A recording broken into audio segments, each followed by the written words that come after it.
अग मैया झिमोरा है गौरी से बियाहबे होतई ना।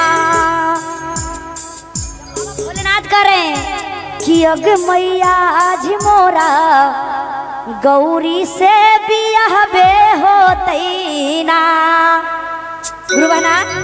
जो हम भजन गाती हूँ समझते हैं ना,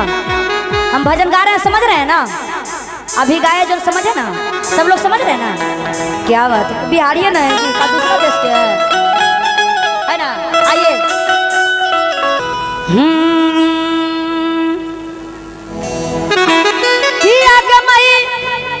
मंदिर में से भोला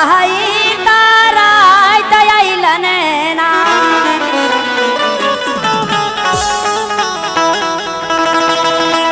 अगे मैया झमोरा गौरी से बियाहबे होतन ना। अगे मैया झमोरा गौरी से बियाहबे होतन ना। कि अगे मैं मंदिर में से भोला तारा दयालन ना।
जब गौरी माई के शादी हो गेला नो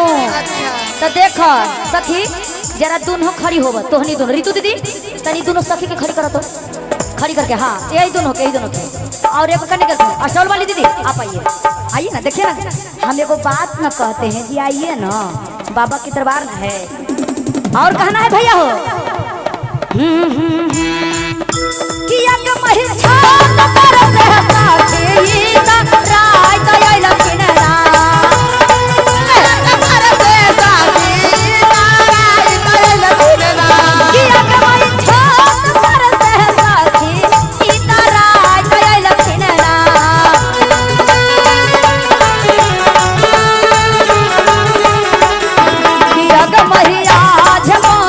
गौरी के बियाह होतन ना।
और जरा ताली बजा के भैया चाचा जी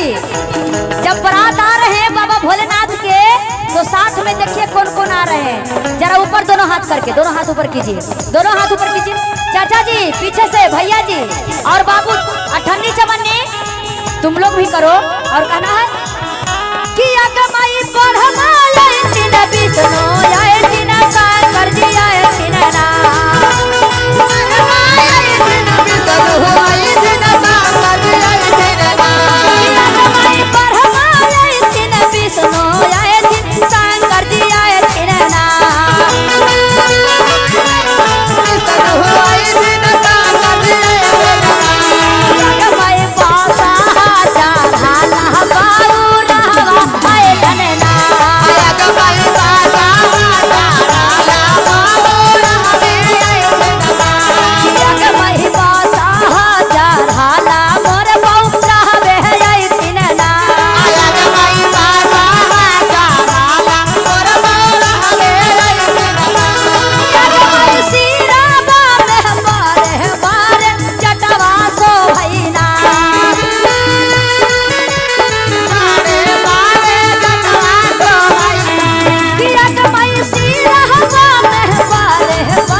दुल्हा के रूप देख लो कैसा हई देखा अब भूत बताल बैरात के लेके आयल हो रहे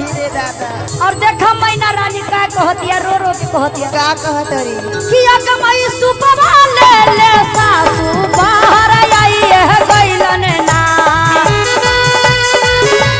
सासू बाहर आई रे गइलन ना कि अगमई सुपवा ले ले सासू बाहर आई है गइलन ना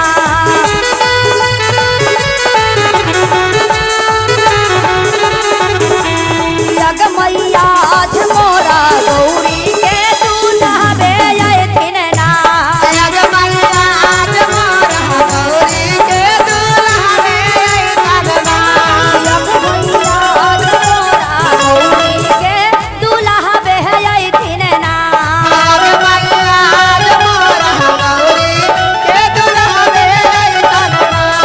अरे बाप रे बाप मीठा मीठा ने भैया देखा मैना रानी बेचारी हे सखी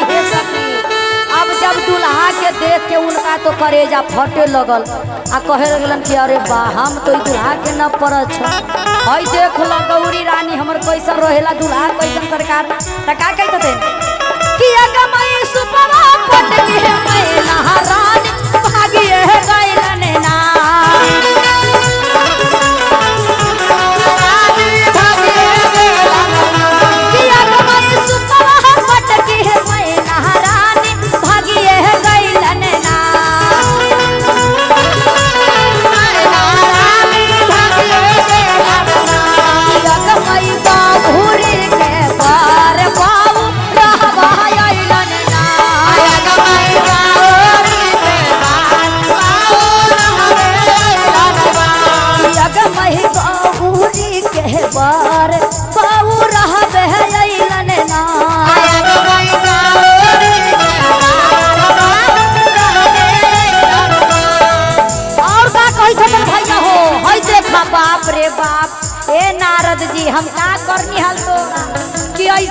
सुंदर बोर के तू फंसा देला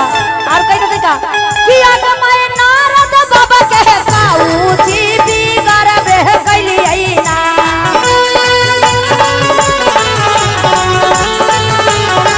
किया के मैं नारद बाबा के पाऊची हम बिगर ले हली ना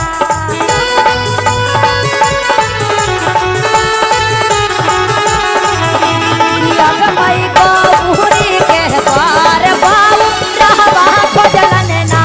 किया के मैं गौरी के बार बाऊ रहवे खोजलन ना किया के मैं गौरी के बार बाऊ रहवे खोजलन ना किया के मैं गौरी के बार बाऊ रहवे खोजलन ना किया के मैं गौरी के बार बाऊ रहवे खोजलन ना किया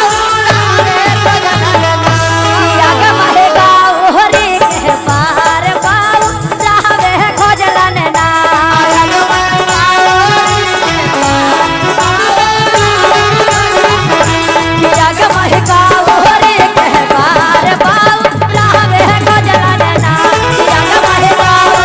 बार बाऊ रहवे खोजलन ना किया के मैं गौरी के बार बाऊ रहवे खोजलन ना किया के मैं गौरी के बार बाऊ रहवे खोजलन ना किया के मैं गौरी के बार बाऊ रहवे खोजलन ना। बोलिए शंकर भगवान की बोलिए गौ